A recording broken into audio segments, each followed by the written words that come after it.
Okay, I'm back with the podcast. It's been a few months since I've done one, and I was recently in London, met up with Gaspar Epro. Is that how you say the last name? Yep. Yeah, that's pretty good. Yeah. Um, and yeah, we talked about tendons, but anyways, we're going to get into a lot of things. So why don't you tell everyone who you are? Yeah. Hi, I'm Gaspar Epro. I am a senior lecturer right now at London South Bank University. And at the same time, also, I'm a track and field coach mainly in high jump. Yeah, that's basically my background. I'm originally from Estonia, did my PhD in Germany, in Cologne, this good German sports university.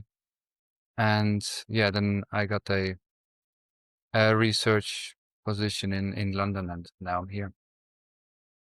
So the reason I came in contact with you was Matt McInnes Watson was telling me I post things about like tendon development, and they've done it in mice and rats. And they're like when it's in the womb and when it's growing, it's a lot of the cells and the gel, and then they start to form more collagen. And he said you were doing ultrasound on your daughter, and I was like, okay, I've never talked to anyone that's done this. So yeah, what made you start doing that? What have you seen? Um, yeah, so my main research, one of my main research fields is tendons, and how they adapt to training.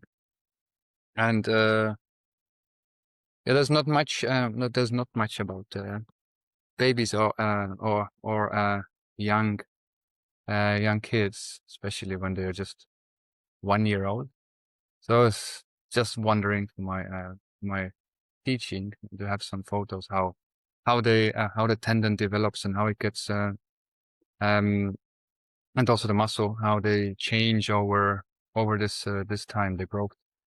There's lots of well, now there's also many things already from, let's say, um after 10 years old, but before that there's not much known from, at least from ultrasound perspective. Yeah, so what have you seen in the Yeah, so very young tendon versus older? yeah, so obviously it's much thinner, and I did the first measurement with my daughter when she was 2 weeks old. So the ultrasound probe, which I'm usually using at work to in our lab to analyze how the muscle tendon unit is moving during contractions and then calculate the tendon strains and stiffness. Now this probe was basically as long as the whole tibia.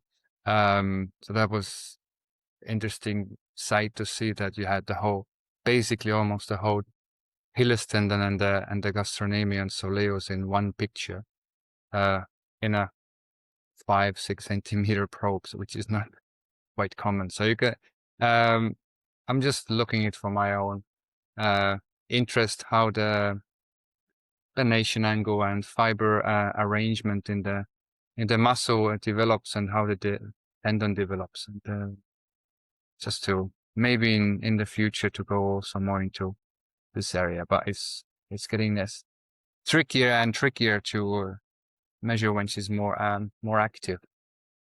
Mm, yeah.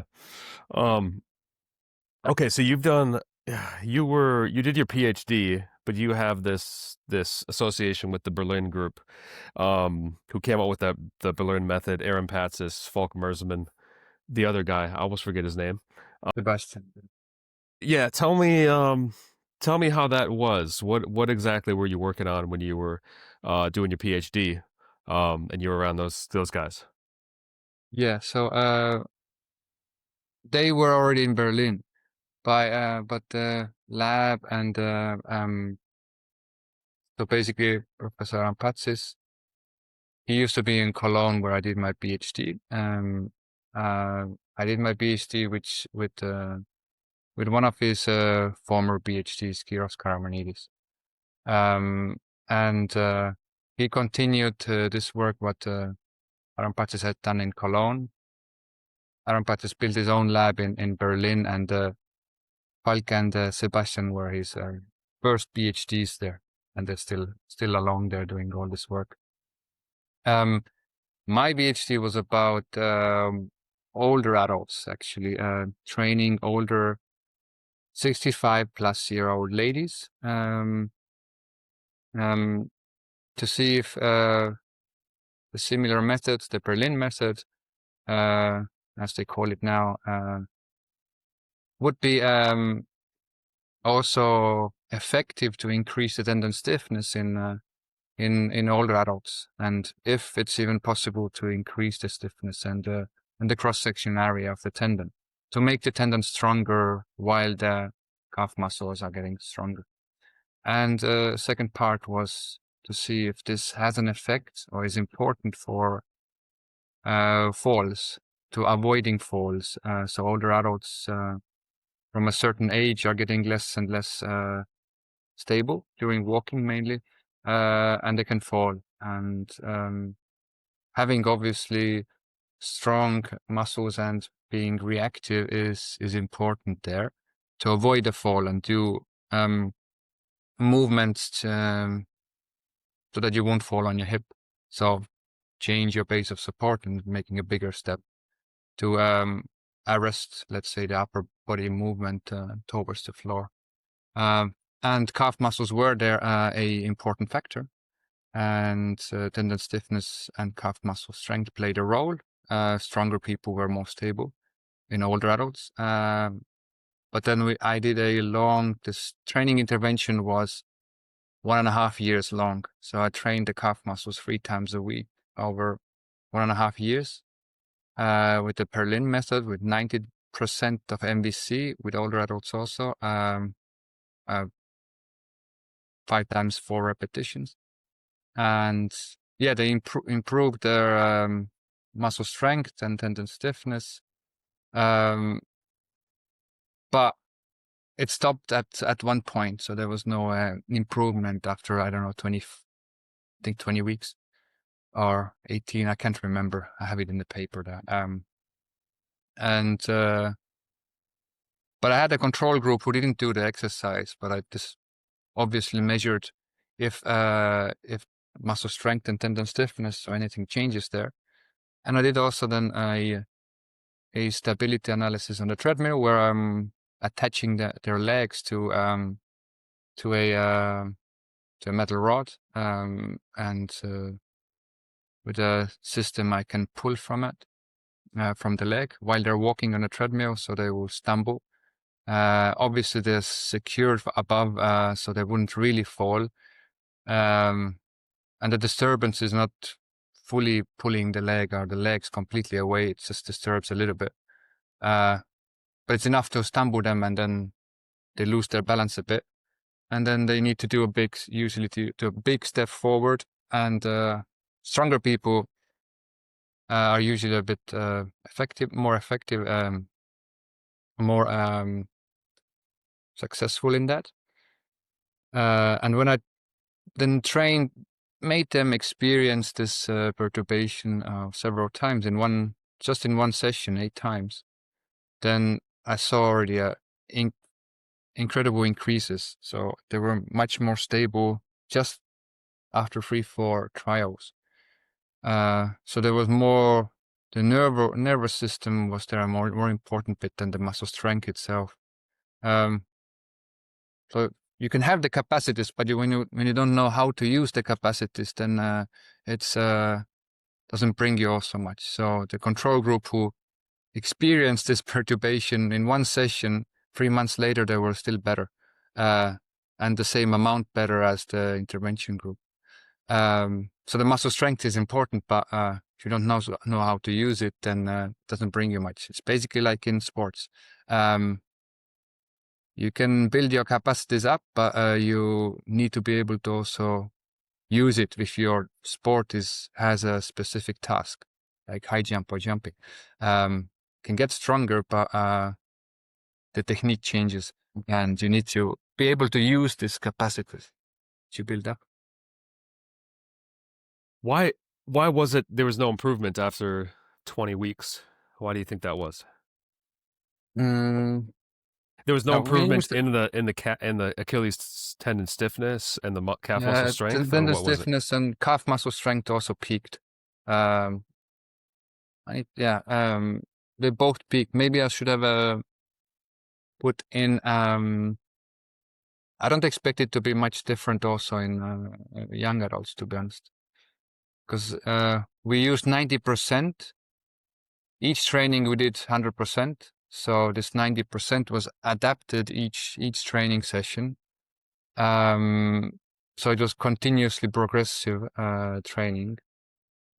Maybe I should have used more some other modalities. Maybe eccentric would have had a higher force level there to cause some adaptations, but maybe would have gotten a little bit more on top of that. But I think there's some ceiling also to grow in muscle, especially in calf muscle mass, because calf muscles there seems to be a limit. You don't see also that that's probably one of the hardest muscle to grow also when you look at just even bodybuilders. You don't see much improvement there and they're all struggling, as much as I know, with getting the calf muscle into shape, and that's just from the hypertrophy point of view. Yeah, have you thought at all why that is? Why are the calf muscles like this hard muscle group to grow versus like the quads or the glutes or something? Yeah, there's many theories.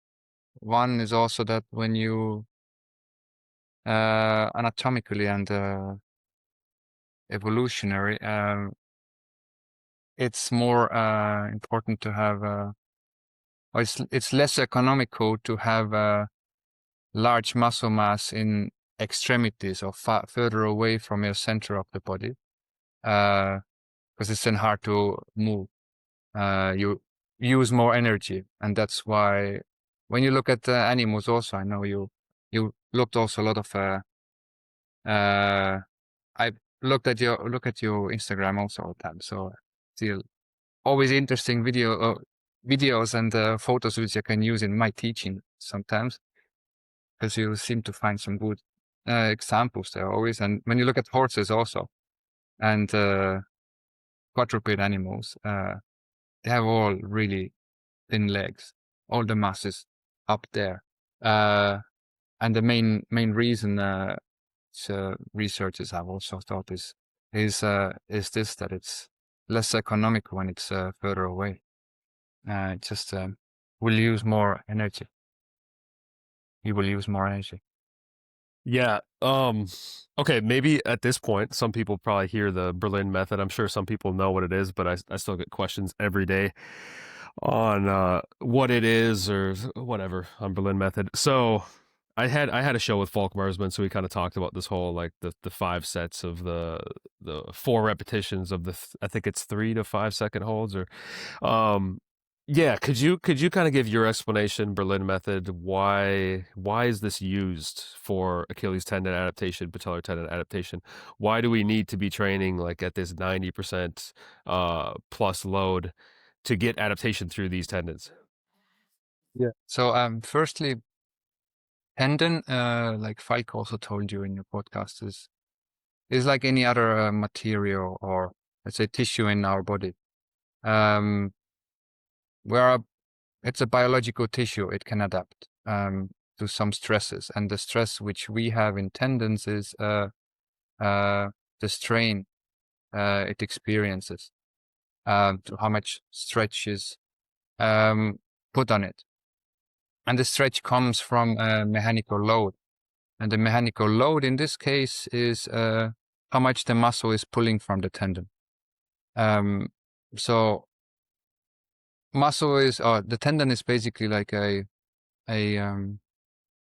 like a rubber band between the muscle and the skeletal system. So when you activate the muscle shortens, causes the tension, causes a shortening there, and this pulls from the tendon, and then the tendon stretches.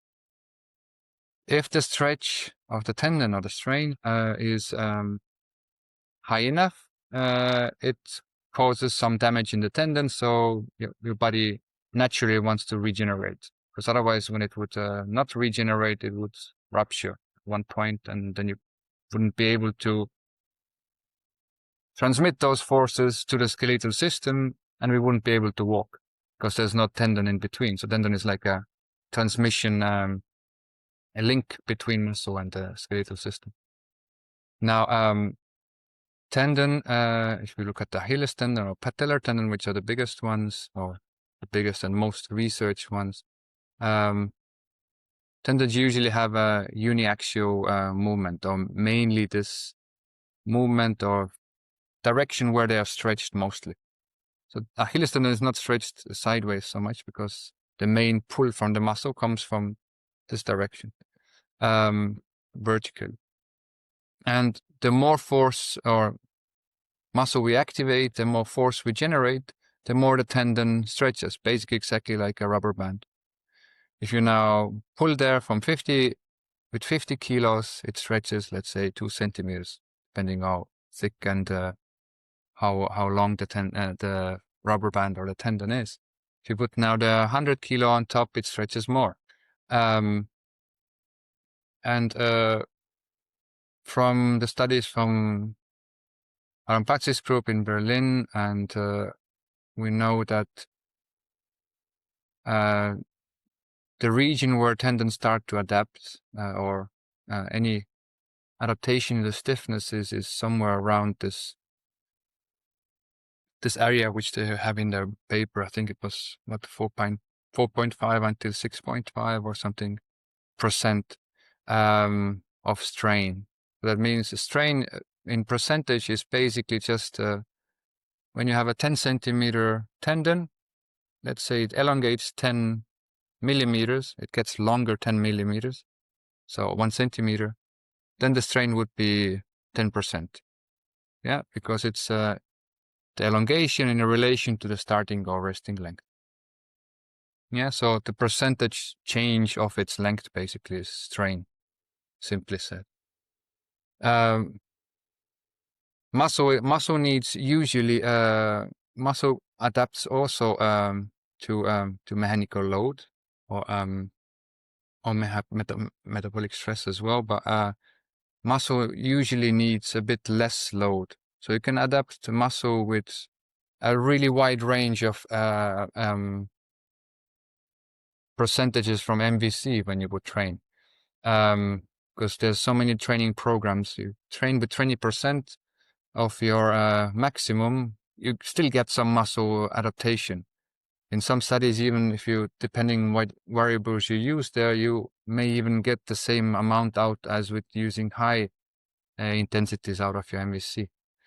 But tendons, to gain this 4.5 or 6, up to 6% strain in the tendon, you usually need higher loads.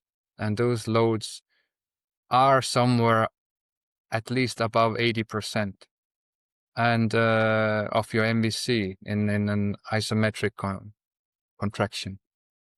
Isometric contraction was then a contraction where you fix somebody in a position where if they contract, theoretically nothing moves. There's a little bit movement, so it's not purely isometric, but at one point it becomes isometric in the end stage there. And at this 80 or 90%, you can be more or less sure that at least this strains are reached. But as you know from the latest studies, that if you look at this more individually, if there's some, let's say, damage already in the tendon, tendinopathy or something, then the tendons usually strain more. There's more elongation in the tendon, and the tendon strains more. That means when you would use this 90%, you would be much higher there. Be much more over this, let's say, sweet spot for the tendon adaptation. And when we know that tendon has its almost independent of any species, any animals or humans, it has its maximal or ultimate strain. Ultimate strain is a better word. Where it ruptures, it's more or less fixed. And when you get then closer to this, then it becomes more dangerous to destroy a bit more tendon than you actually want, and you be a bit more under risk for any injuries. So it's the magnitude, so how high the load is. That's this 90% which Berlin method uses, and which causes then a good high magnitude of strain. But it's also about this cyclical movement and how quick you contract there. So they typically use, in this 2007 paper, they used 3 seconds loading.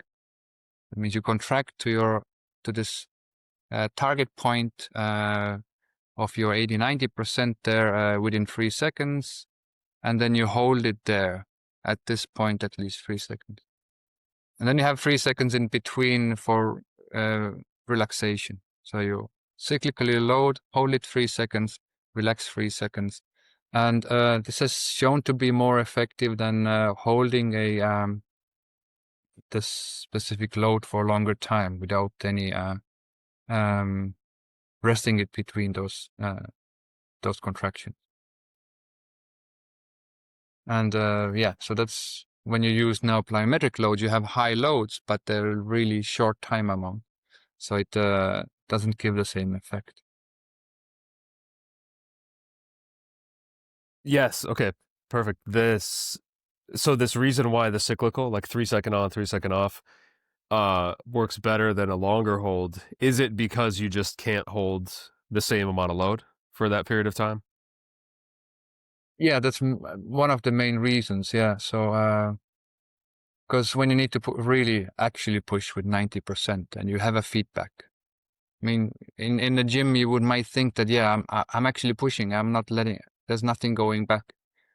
But actually, when you really use a force sensor and see what's the actual output, then you see that you can't hold this level so long. And then it starts to drop at one point, and then you may reach to the area where it's not beneficial anymore. So there's a certain volume you need to reach of this loading. So there 5 times 4, that's basically 20 repetitions in total of this. 20 repetitions times 3 seconds times 90% of your max there. So that seems to be the volume which seems to work at least.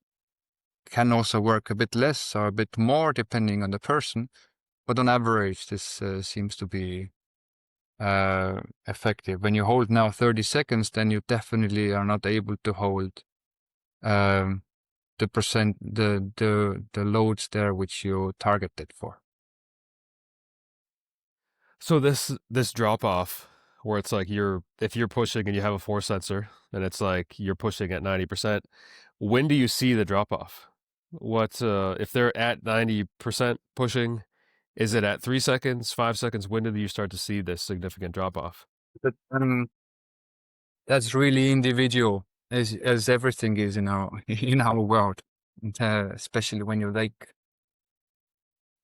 take athletes. They have completely different capacities. I may be able to hold 10 seconds, but I have also athletes where I'm doing testing also the time, and I usually try to get also holds high lows over 3 seconds or so.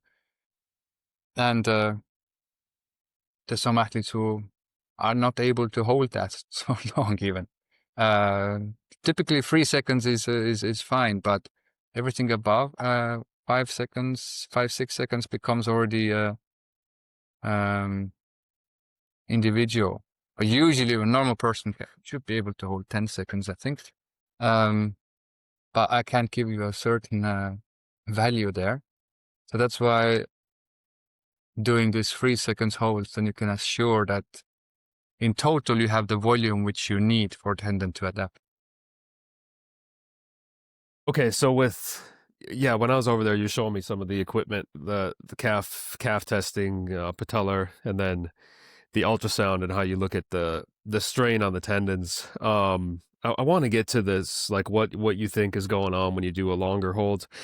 But yeah, maybe let's go to there. So in the tendon world, there's this like 30-second hold, 45-second hold, and I justify the use because of what you said with the tendinopathic tendons, the more compliant tendons, weaker ones. I try to do 3-second maximal holds, and a lot of people get more pain. Maybe it's more of a catabolic thing because you're straining it too much. But there's this idea of tendon creep that's kind of been this of like if you go do a wall sit for 30 seconds, your tendon is creeping. It's getting longer throughout the set.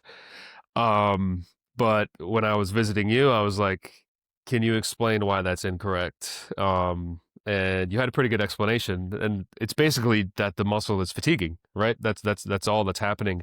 And that's what's so you're not getting this tendon creep. And then after, as I visited Hazel Screen soon after, and she said the same thing. It's like these tendon creep studies are done in tissues outside of the body where you put a weight on them and they creep over time slowly until, well, I guess until they rupture or until but in the human body the limitation is the muscle. Is that how you look at things? Is this is why we need these short durations, and if you extend them, the muscle is fatiguing, therefore limiting the strain? Yeah, exactly. Yeah. So so all those creep studies, they're done on those mechanical testing devices where you can type in there, okay, pull now with 2000 newtons, and yeah, pull it unlimitedly, unlimited, and then you can always get this 2000 newtons. There's this constant load on the tendon. Then at one point, yeah, it would be able to do that, or whatever load you put on there. But humans, obviously, we can't hold a constant muscle strength or generate so much muscle strength or newtons of force there for the tendon to experience this strain. And if you look at studies, then generally we haven't also seen that. It's what typically is the muscle, the joint moments which a muscle can generate will drop off, and then you would not see really a elongation there, or that the tendon would get longer and longer and then rupture at one point. I think that's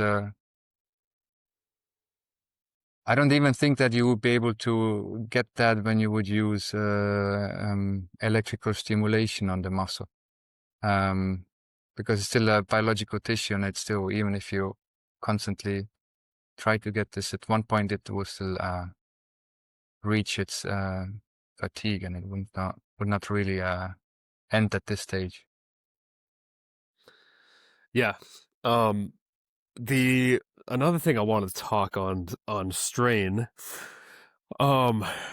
is kind of this resting length you talk about, and then you're trying to get like this 4.5, 6.5 strain to get that zone of adaptation, but I guess it would vary. And for me, who's not even looking at these things on ultrasound, it's kind of just like useless, and I'm relying on the researchers to tell me, what they think is happening. When it comes to the resting length, though, you have this tendon slack. So have you done this where you've tried to do some isometrics in a more extended, so in plantar flexion with the ankle, or in like knee extension for the patellar? And how much, if you haven't done it, I guess maybe you can just speculate, how much does that limit the strain that you're able to get? Do you get what I'm asking? Yeah.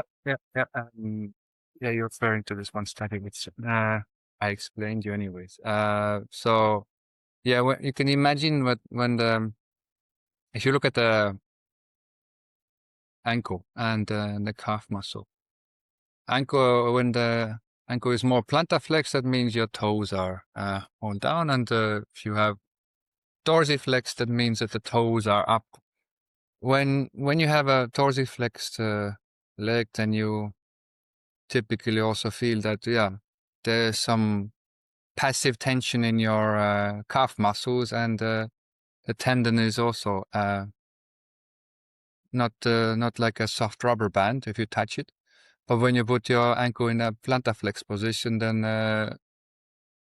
your tendon looks like it's a soft, or it's like a cushion there.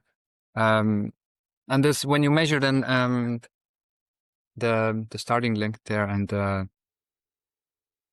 do contractions there, then firstly, if the tendon is slack and in this plantar flex position, or in when you look at knee extension, then when the leg is completely straight, and there's no pull on the tendon, then firstly, in order for the muscle, when you generate muscle force there, for anything of this muscle strength to get to the skeletal system, first the tendon needs to overcome the slackness. So right now it's more like slack, then you generate a little bit force, tendon becomes straight, and then it starts to transmit anything to the skeletal system.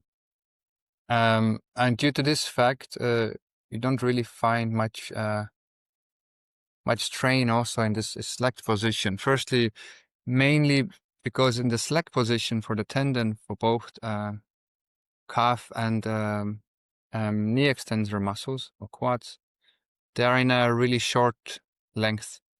And when we look at the force-length relationship, which is a relationship between the muscle or sarcomere length, actually, in relation to how much force or tension it can produce, there seems to be an optimal range. So it's more like this parable where there's an optimal length of the muscle to produce force, and this plantar flex position is in a less optimal position. So the muscle fibers are a bit too short to if you look at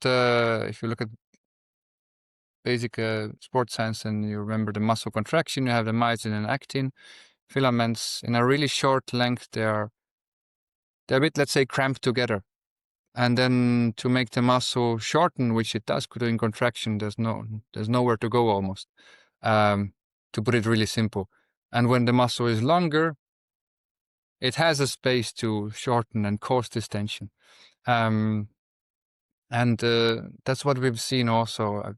One of my PhDs just did a study where we trained in a plantar flex position and one leg and the other leg in the dorsiflex position. In the dorsiflex position, you can produce the highest moments or highest force, so to say, or muscle strength with the calf muscles. And in the plantar flex position, it's the weakest position for ankle to produce force. Even if you willingly push 100%, you still get maybe 1/3 in the plantar flex position comparison to the dorsiflex position, depending on the person. And this determines directly how much strain does the tendon get. More force for the tendon makes it stretch more. And what we found then after 12 weeks, or we did a measurement to evaluate the tendon strain and tendon stiffness every 2 weeks. And we saw that after 12 weeks, only the leg which is trained in a dorsiflex position increased the tendon stiffness. Plantar flex position, you activated the muscle. In the end, which was interesting, was that the muscle strength increased more or less the same, 20-25%, because we used also, in addition to this typical, we did similar program as the Berlin method, but we did it as a fatiguing contraction. So we just allowed 1 minute rest between 3 sets, and we did 1 set until they couldn't anymore produce any moments, or didn't get close enough to this 80%, which you set as their target. And with this way, you cause quite high metabolic stress in the muscle, and muscle can then adapt to that pathways. And we saw then 20-25% increase in both muscle and tendon, both the muscle in the plantar flexed leg and in the dorsiflexed leg. But the tendon adapted only in the dorsiflexed leg.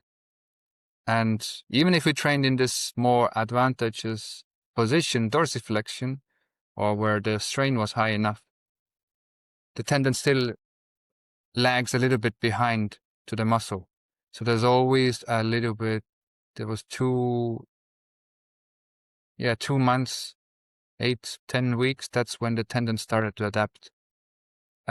So tendon always adapts a bit slower. It's a bit less responsive to mechanical loading, or there seems to be a ceiling from a, let's say, single session, which has been shown also from the Copenhagen group. What do you mean there seems to be a ceiling from one session? So when you, let's say,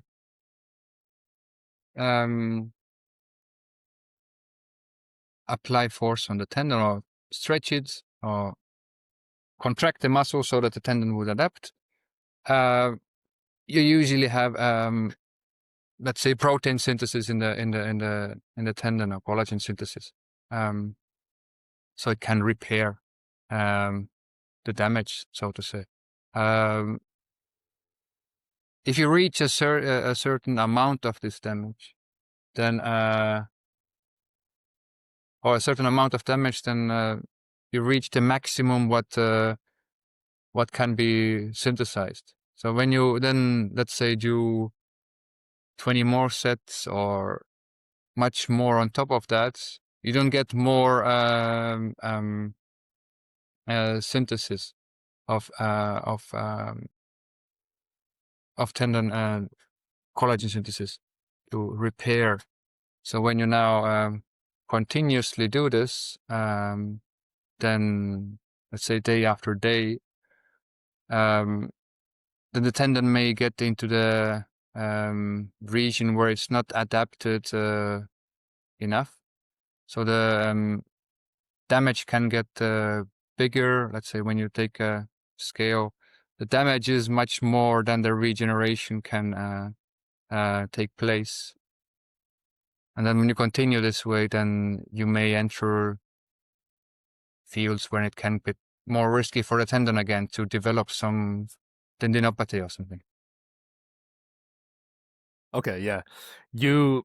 I want to stay on that because you've done some work with Berlin method yourself, looking at this, like looking at can you overtrain? Can you do too much of this type of stuff? Yeah. Yeah. So could you tell me what you've done? You've done, what was it, 3 times a day, and you're tracking how things are versus like 1 time a day? Yeah. Yeah. What happened? So we had this one study. That was the start of my PhD. That wasn't even part of my PhD. We just did it. I was one participant also. It wasn't really fun.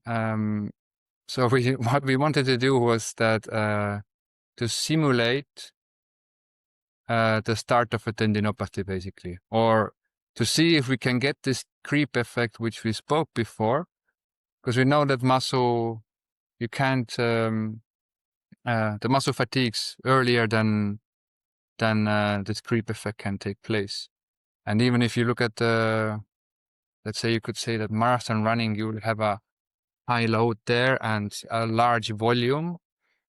So it possibly should see something there in after marathon running, but it's not actually the case generally, because the loads are not high enough to cause those large damages. So what we aimed to do was to keep this muscle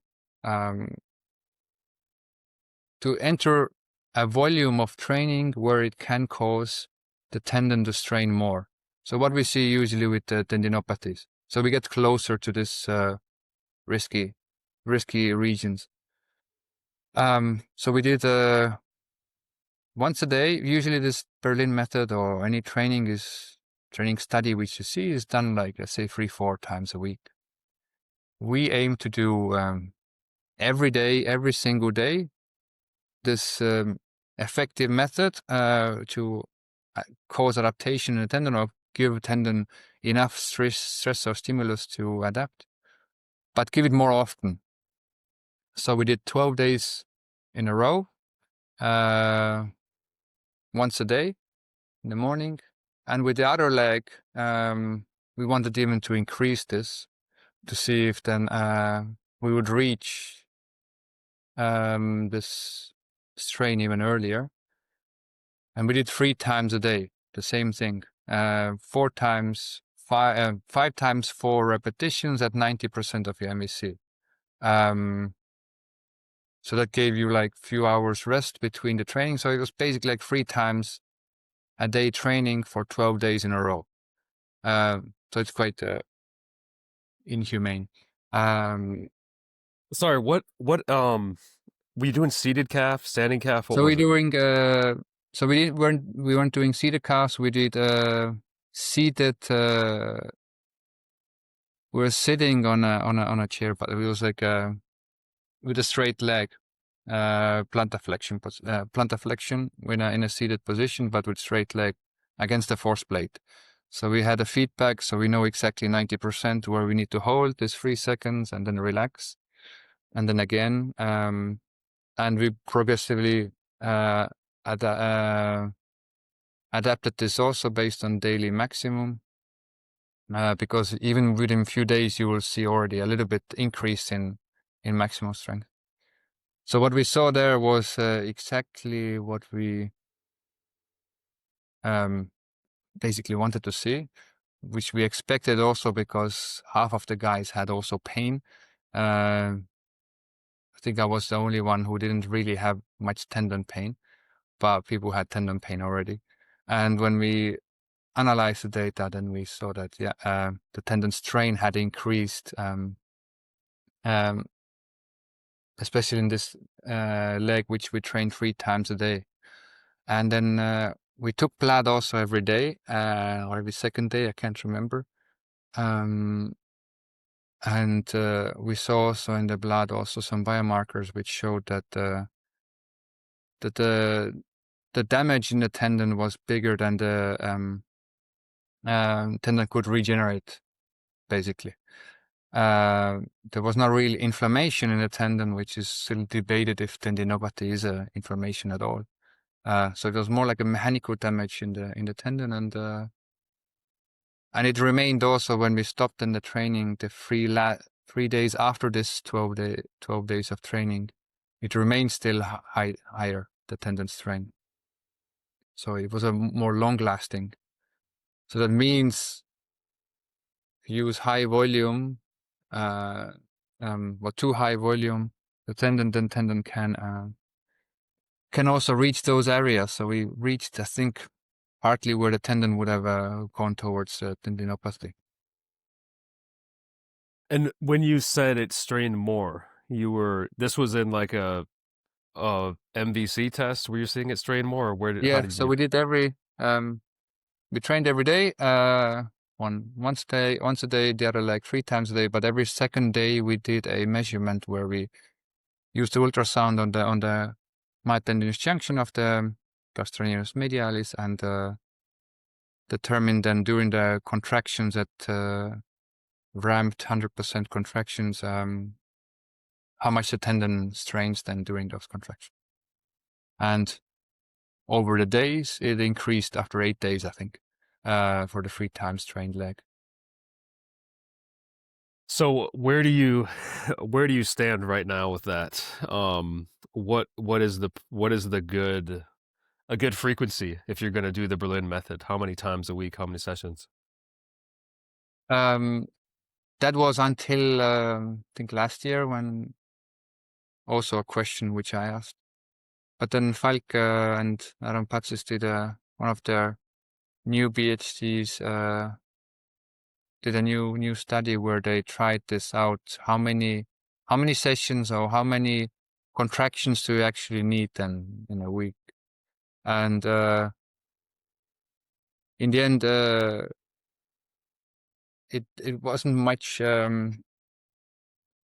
about how much time you have between, but you had to have in a week a certain load in total. If you went much over it, you didn't gain much more. And if you did just enough, you could do even once a week. If the volume is high enough, it would be already enough for the tendon to adapt the same amount as over let's say 3 months. So because I'm a coach as well, I usually keep it in also the typical way, 2-3 times a week. And depending on the athlete, I obviously have the opportunity to measure myself if it's effective or not, what I do in training. Because I usually measure my athletes, once a month or maybe a bit less, but at least I know which works for those individuals. If I need to have their higher volume of this training or not. Yeah, so when you say like the volume just has to be high enough, we talked to Berlin as like five sets of those 4 reps. What would be a high enough volume you think to reach weekly? I guess if you could speak generally. Yeah. Yeah, I think I can speak here from experience and sometimes also not without necessarily measuring all of my athletes all the time, but in relation to also if somebody's coming back from an previous injury or tendinopathy, then 2 to 3 times a week seems to be quite optimal. I've seen also that people always getting really it's like a addiction, like gambling addiction. If you see that something works, then you try to do it more. And I've had this also with my athletes. Then they start to do it every day because it feels nice and it's good. They feel more stable and less pain. But at one point, it might get to a region when they I feel my tendon again. Yeah, maybe because you did it. You need to have maybe also some at least one rest day between. Then it's all good. Because that's not the only thing what we do in training. So we jump and do other strength exercises also. So then you need to see it as an add-on to your training because you do also other things. You're not there only to do plantar flexion contraction in a seated position or on a machine.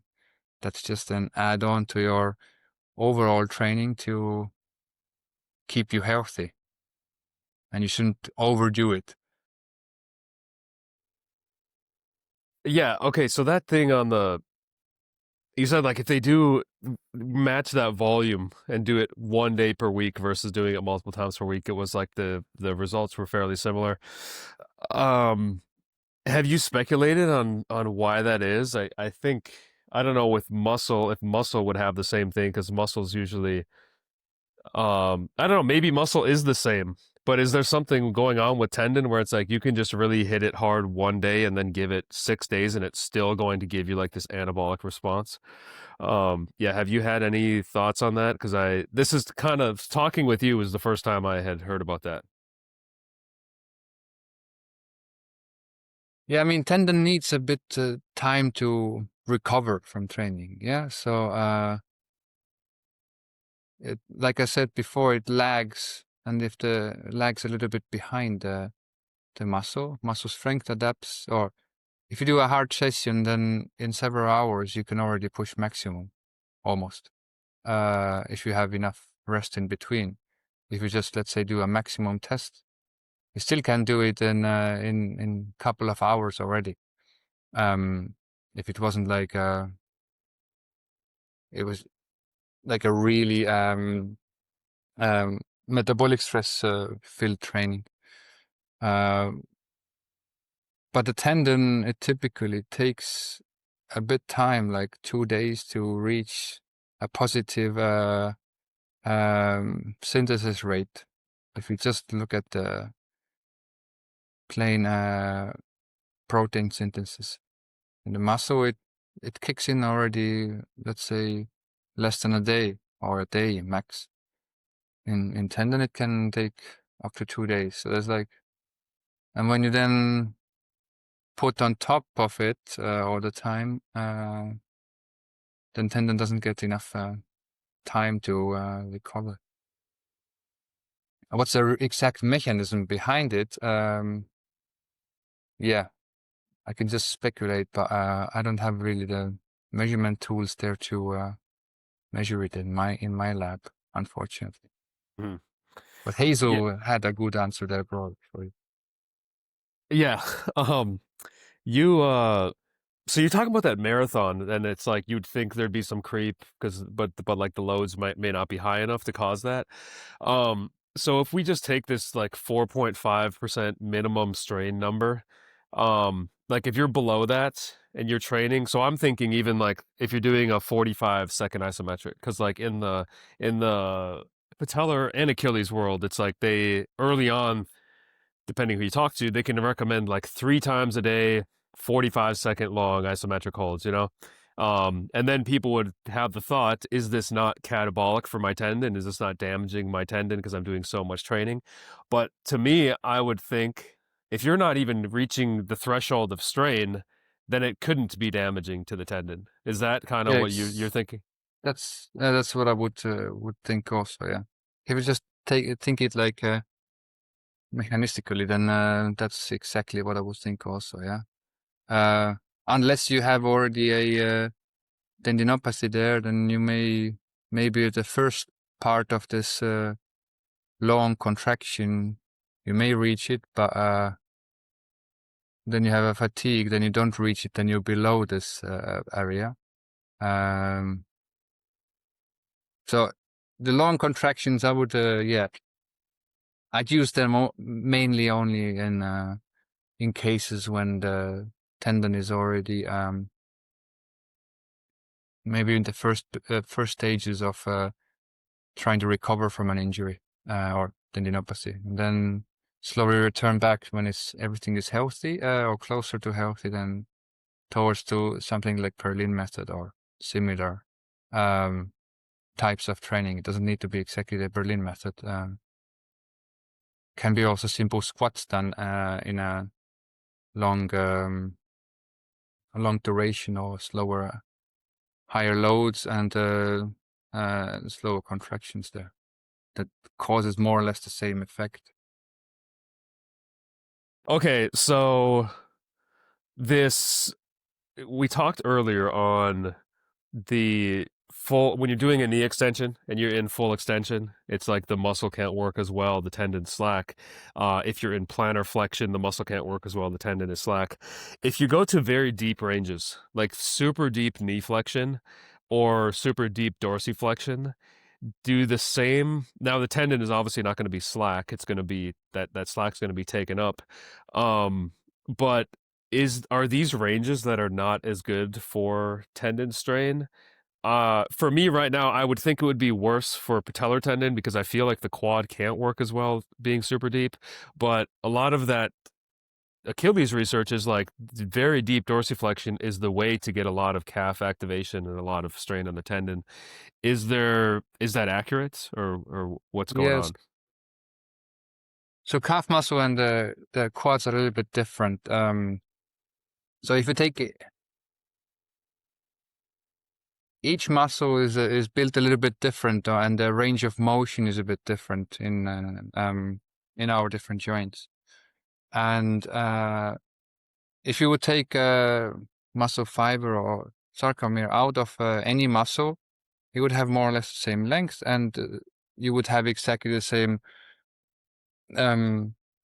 length tension or force length relationship.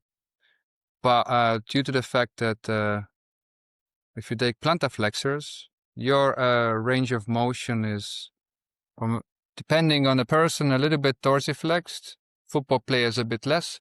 They're more stiff there. And you can go to, let's say, 20, 25 or a bit more plantar flex. In this area, the calf muscle is built so way that this way that if you're in if you're in plantar flex position, you're in the starting point of this force length relationship. If you're in a dorsiflex position, you almost reach the optimal length of the sarcomere or the fiber to produce force. So you're more or less all the time on the ascending limb of this parabol curve. The quads, however, they're almost they're the muscle where the range of motion is so big that you go over this whole curve. So in the middle and optimal area, you have the knee when it's more or less at 120, 130 degrees. If you're in the ascending end on the starting of this parabol, then you are in the position where the leg is basically completely straight. If you go on the other side here, that's when it's bent a lot. Yeah. Here you can't produce so much force. Here you can in the center, and in the starting point, you can produce again so much force. So that's why for the knee extensors, the most optimal is they're somewhere around 120, 30. But that's when the actual, you need to take it also account that when you're in a training device or any measurement device in what we have in the lab also, those isokinetic devices, even if you type in there 120 degrees, doing 100% contraction, there can be a change about 20%, 20 degrees. So even if you type in there 130 degrees, at your maximum, you're actually pushing at 150 degrees because of this cushioning and things. The joint angle changes. That's why in research we use motion capture cameras and motion capture to actually calculate what angles we are actually then training at or doing those contractions at. So in the training, I don't let my athletes to put in 120 degrees. I let them put in more or less 90 degrees, and when they push maximally close or 80 or 90%, then there'll be somewhere the 110, 120 degrees actually, because there's so much even more cushioning in the gyms on the knee extension machines, and then they would be training in the area where it's you can produce higher, because that's where you can produce the highest force with the quads. Yeah, okay. Yeah, that makes a lot of sense. The one thing we didn't get to that we had talked about is all these research studies on tendon strain, and all these numbers they throw around of like, I think the Achilles, the highest maybe was like 16%, and then there's some of them are direct. The old ones were like that direct probe into the Achilles, and then there's some like modeling studies. Yeah, and then these high strains. If we look at like 16% Achilles, then I would think when you're in training and you're going to go 4.5 to 6.5, I'm like, to me that sounds like very minimal strain if it can strain 16%. So yeah, what's going on with tendon strain? Is it kind of just a mess because they're calculating things differently and measuring things differently, or what's going on? Yeah. So you need to really look critically on in research. You need to look critically all the time. We need to look at the methods which people use, especially the modeling studies or what they used to be. They usually take, let's say, when you look at the Achilles tendon and the gastrocnemius medialis, then that's quite long, like 20 centimeters from your heel until the myotendinous junction, or the muscle becomes or goes over to a tendon, as you saw in the lab also. the tendon is a little bit curved, Achilles tendon. And depending on the measurement or the movement you're doing, this curvature can play a big role in the strains what you can calculate or what you calculate. If you take then a straight, measure the length of the tendon as a straight point from this point where you have the ultrasound probe and your heel where it attaches, then you can easily overestimate the actual strains which occur in the tendon because it's a little bit curved. And depending on those overestimations are usually not necessarily in a isometric contraction measurements, but in, let's say, hoppings or jumpings where they have tried to do it also in modeling, then there you will have this curvature more playing a bigger role there. And that's why the Berlin group and we too in one of my PhDs, we marked the tendon with the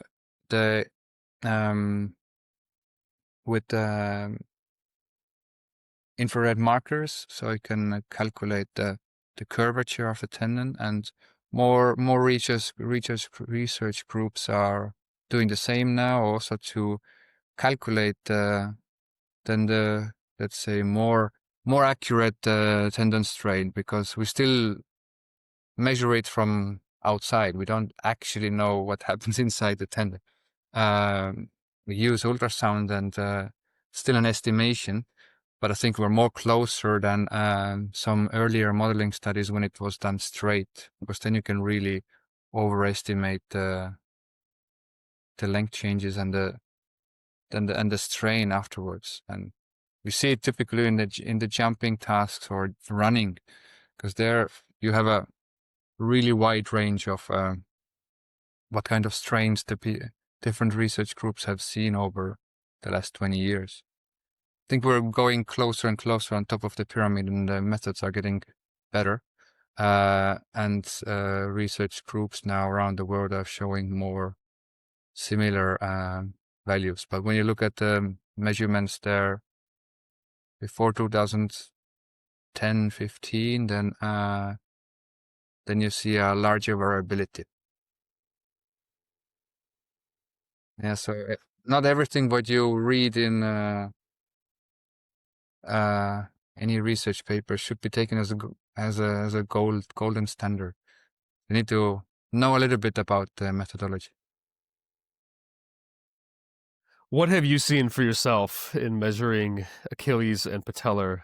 What are the highest strains you're able to reach? Yeah, so in isometric contractions, when we do our testing, because it's the most robust and less error prone, for Achilles tendon, I typically have seen I think 6, 7 is the higher range. I know that in Berlin they have seen also some a bit more. I think I've measured myself also 8 maybe. Patellar tendon is typically a little bit higher strains. And one good paper is from in Arampatsis 2020, this journal of Frontiers in Physiology, I think, where he has the wide range of both Achilles and patellar tendon strains, and then shows this green sweet spot to train. And there, some of them are somewhere around 8, 9 there, but most of them are somewhere around there, around this sweet spot or there. So somewhere around, let's say, females have typically a bit higher values than men, partly also to the hormonal levels. And men are usually, let's say, 4, 5. Females can be 5, 6. And it depends also a bit on the method. If you measure the bent leg or straight leg, straight leg, then you have the gastrals also in a more optimal position, so you may have a bit maybe higher values there. So it depends on the methodology also. Why do you think it is patellar strains a little bit more than the Achilles?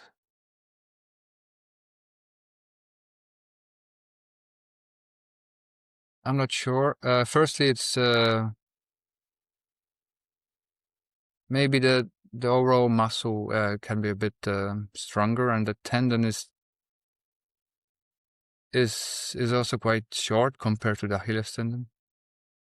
I think it comes down to the strength levels probably, because there's more load there and it elongates more due to this. But I'm not so sure really. To be honest. Yeah, I tried to look it up the other day about what's more stiff, more compliant, Achilles or patellar, and there was just everything was contradictory. So I never got to the bottom of it. Yeah, from one wall to the other, yeah, you have the values there, and it depends on largely also. Stiffness is a strain as a value is a little bit more robust than stiffness, because people use for stiffness calculation so many different methods. Can have a, let's say, stiffness is elongation divided by the force divided by the elongation. But you can use different areas in your force elongation relationship. You can use 50 to 90 or 50 to 100, 30 to 80. Each group does it a little bit different, and sometimes even in the same group, some papers they do one way, some papers the other way. Strain as a value, if you're taking into account that the ankle joint also changes during the contraction and contribute to the value which you measure, is a bit more robust. I remembered my question. You got time for a couple more? Yeah, sorry. Okay. I remembered my question from the Gerard McMahon study, because he was getting at the stiff tendon and a more compliant muscle. He combined the stiffness of the tendon and the compliance of the muscle. For some reason, I tried to get to the bottom of it, but maybe I did on the podcast. I don't remember. And they needed to train very heavy because they have an already stiff tendon. They need to train very heavy to further the stiffness versus a very compliant tendon and maybe a more stiff muscle. They could be training much lighter to be getting adaptation of their tendon, because I guess the starting tendon was very compliant. Is there ever, so like, I've kind of struggled with this myself. Someone that's coming in new to like calf training, Achilles training, and they want to just, maybe they have some tendon pain, they want to clear that up, or maybe they just want to have a more robust calf and Achilles. And I've kind of thought in my head, I'm like, I feel like maybe they need some calf strength endurance, or maybe they need some calf hypertrophy, or maybe some low level calf strength. And then the people who already have really good calf training in place, they can do Berlin method to really maximize, to really push the envelope on their Achilles stiffness. Do you look at things in this like more, if that's more like block periodization for the Achilles and the calf, or do you think someone can just go right into very heavy isometrics, super hard on the calf and Achilles, and still get this really big benefit out of the Achilles tendon? Or do you kind of think there are prerequisites to that? I think I would personally go also in step by step, especially when it's a starter, or when somebody has already tendinopathy. Then there's a high likelihood that with tendinopathy, when you go directly at 90, you'd probably be at a higher level than this sweet spot, so to say. And that's what Berlin group has also now done in the last years. Same time when McMahon had this paper, they proposes individualized training. So if you do this Berlin method, you still see quite a large variability in how much the stiffness changes there. And in order to, that could be due to the fact that, some of the people are then training either too high level or too low level for them. 90% in this case, it will be usually those people are training maybe too high. And then when measuring exactly how much strain is in the tendon using this 90% MVC, then you can determine, okay, this 90 is maybe causing there already 7-8%. Okay, we measure them now, or we train there now at 60%, and this causes around 5% strain. Then this could be for this person the, let's say, individualized load where they need to train to cause adaptation in a tendon, and because otherwise they would get directly into the risky areas, and they would just cause more damage than is needed. So it, I mean, in sports, I coach track and field, and if you jump directly in after let's say a season into jumps and really high loads directly in the start, it just takes 2-3 weeks when everybody will have tendon pain. So you need to ease in with jumps, because jumps are not generally already not the perfect stimulus for tendon to get stiffer. But in order to be able to withstand the training of plyos and jumps, you need to have a certain amount of stiffness. So you need to gradually still go in there. So that would be also my take on that. Yeah.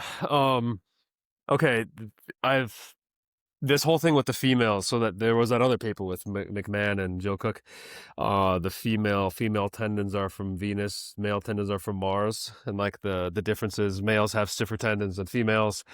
But then it's like females are not getting the tendinopathies like the males are, so it's like, sort of conflicting, but also females don't have the outputs of the males. How are you looking at, are there any differences for you when you're training female tendons versus male tendons? In this perspective, not necessarily.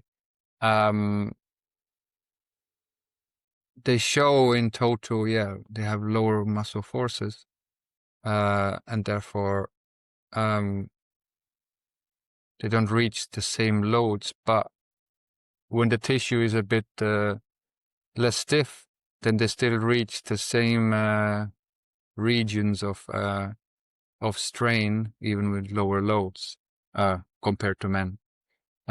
So the region which is effective, I think it's more or less the same. And if you take the original Berlin studies, those groups were also mixed. I think there was a sex mixed. So it wasn't like many studies we have that they've chosen only men. I'm pretty sure this one was like half-half. And I've done now also this latest study with my PhD students. I saw the same. I deliberately made it half-half. Because I didn't want to have only men. And I did also one study with the females in this fatigue area, 3 times a day.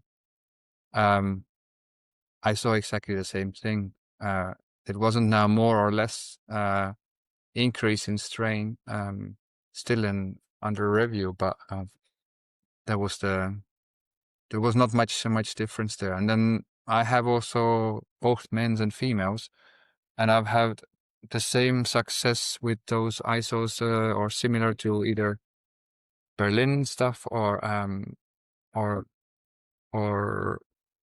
similar stuff with squats with or higher loads or longer load under tension.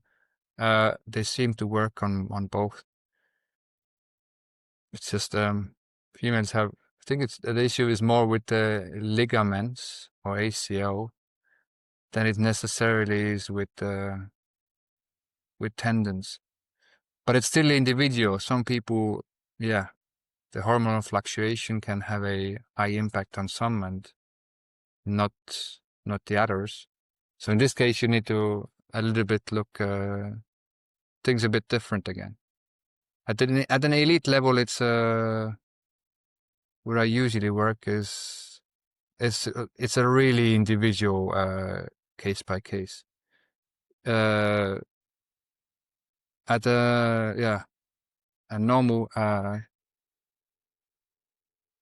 not high elite athlete level, it can be generalized a bit more. Okay. One more I got for you. We've kept you a bit longer. The how we started, you're looking at your daughter's tendon. You started it when she was, you said, 2 weeks old. This is something I still haven't been able to get a good answer for, wrap my head around. Is you have this Berlin method and you have this idea of mechanotransduction on the tendon cells, and it's how they need at least a 3-second time under tension to get this pull and signal to produce collagen, build the tendon stronger. But if we do most of our tendon building from like 0 to 17 by the time we're skeletally mature, we're not getting it from these sustained time under tensions.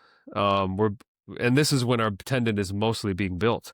So I'm like, is mechanotransduction happening differently when you're younger, or what's going on? I don't know if you have any thoughts there. Not necessarily. I mean, tendon doesn't really for a tendon it doesn't matter what kind of, doesn't need to be if it's isometric, eccentric, or concentric. It doesn't differentiate it. It just differentiates the strains which go through it.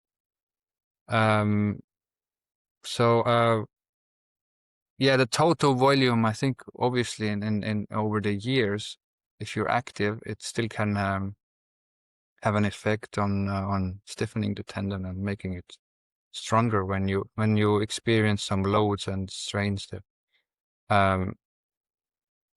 Because we see that until what 18, 19, like the Berlin group or the Copenhagen group showed that that's after that nothing happens much, or it's just an outer layer, or just a 5% or whatever of the tendon which adapts. This could also explain why in adults, we see like 20-30% of adaptation, and then we hit the ceiling effect. We don't get much more there. If the whole tendon would adapt, then we would usually, there wouldn't be a ceiling at one point. So the tendon should be able to adapt more than what we see, even if we do longer interventions. Yeah, so I think it's the total volume plays role there still. But at an adult level, when it's formed, in the end, I don't necessarily expect it's also the collagen which is adapting there at an adult level. I think it's more likely the crosslinks or other factors in the tendon which adapt. It's maybe in the you'll see some adaptations in the collagen when there's some damage, but get the collagen free, a bit more, elongate a little bit more or less, or more elastic. Yeah, it's a still unknown area. Can't do much so deep analysis with kids. Also, it's not really it. That's why we have animal studies. And that's the reason you can't really 100% take everything what from animal studies, but give them a good idea and the mechanisms which may occur there. Yeah, that's well, that's a good answer. Some things I haven't thought about there. Okay, Gaspar, this has been great. A lot of things for me to think about here. Tell people where to find you and anything new that you're working on. You can find me in in Instagram or in LinkedIn or just per email, gasparypro@gmail.com, or the same thing. Because there's only probably one Gaspar Epro in the world. It means nothing in any language. So I'm pretty sure that I'm the only one, so it's quite easy. I have everywhere the same name. Just my name and last name together as a username everywhere. What are you working on? You said you were working on still this gait analysis thing, but like your side projects, what type of thing are you looking at with tendons right now? Yeah, so tendons, I like to go in this individualized part, and I obviously, because I'm coaching high jumpers and just about to go to the world champs in 2 days. I'm really interested in elite athletes and what happens in plyos, because we know that plyos not necessarily adapt the tendon because the loads are high, but the contraction times are quite short. That's one area which I'm always interested in, and I'm pushing towards also this with the last PhD which we had with metabolic stress and to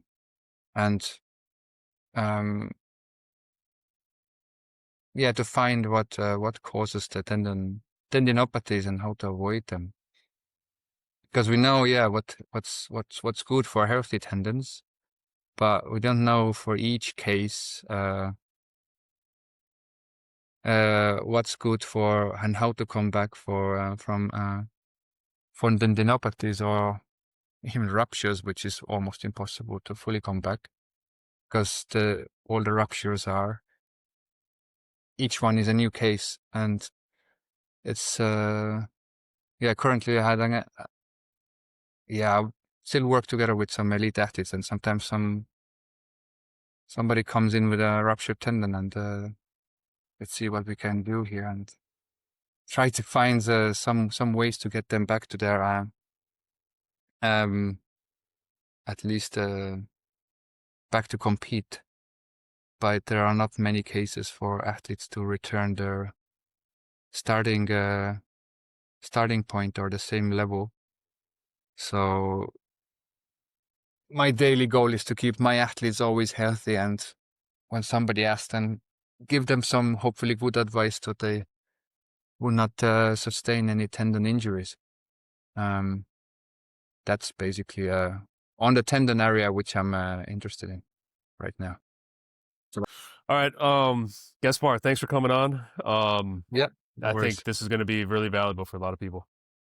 Hope so. Yeah. Take care. Thanks. Take care.